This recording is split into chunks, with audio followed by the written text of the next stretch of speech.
নমস্কার বন্ধুরা, কিভাবে সবজি খিচুড়ি রান্না করতে হয় দেখুন আপনারা। আমি এখানে চাল নিয়েছি 2 পট আর ডাল নিয়েছি 1 পট, মুগ ডাল আর মুসুর ডাল মিশিয়ে এখানে কাঁচামরিচ চিড়ে দিয়েছি, আর আদা, লবণ 1 চামচ, পেঁয়াজ রসুন বাটা আর চিনি 1 চামচ।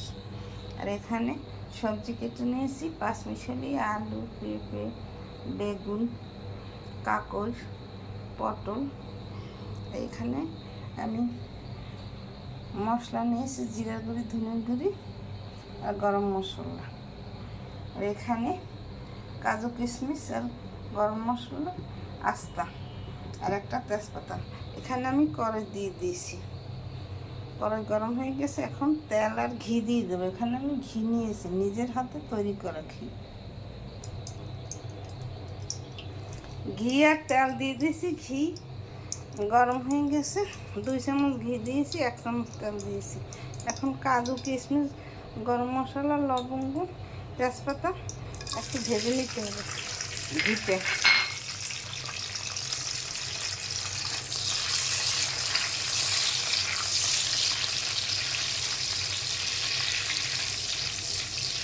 ভাজা হয়ে গেলে তারপর আমি সবজিটা মধ্যে তেলের মধ্যে, ঘির মধ্যে দিয়ে দেবো। ভাজা ভাজা হয়েছে কিশমিশ আর কাজু বাদাম।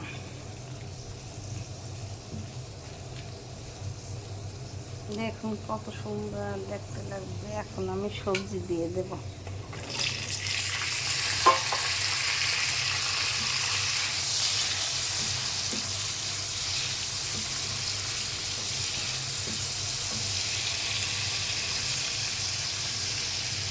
আধা চামচ হলুদের গুঁড়ি, আধা চামচ লবণ দিয়ে দিলাম।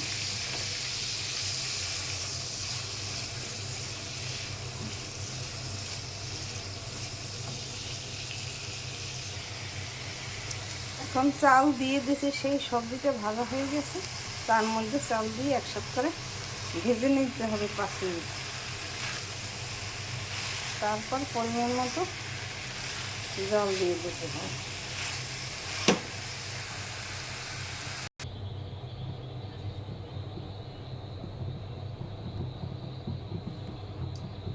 আমি পরিমাণ মতো জল দিয়ে দিছি, চাল ভাজা হয়ে গেছে। এখন আমি এই মশলাটা দিয়ে দেব। লবণ দিয়েছি আগে, তাই এখন আর লবণ দেব না।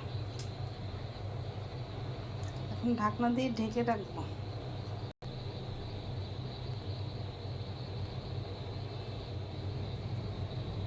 আমি ঢাকনা তুলে দিলাম, 2 মিনিট পর ফিরে আসছি। আমার সবজি খিচুড়ি রান্না করা তৈরি হয়ে গেছে। একটু সময় ঢাকনা দিয়ে রাখলেই তৈরি হয়ে যাবে। এইভাবে আপনারা সবজি খিচুড়ি তৈরি খেয়ে দেখবেন, খেতে খুব সুস্বাদু লাগবে। মুখে লেগে থাকার মতো স্বাদ, সেই স্বাদ। দেখুন দেখতে কত সুন্দর হয়েছে, খেতেও খুব দুর্দান্ত চমৎকার হবে। আমার চ্যানেলটিকে সাবস্ক্রাইব করে, লাইক, কমেন্ট, শেয়ার করে পাশে থাকুন। ধন্যবাদ, থ্যাংক ইউ। আমার সবজি খিচুড়ি তৈরি হয়ে গেছে।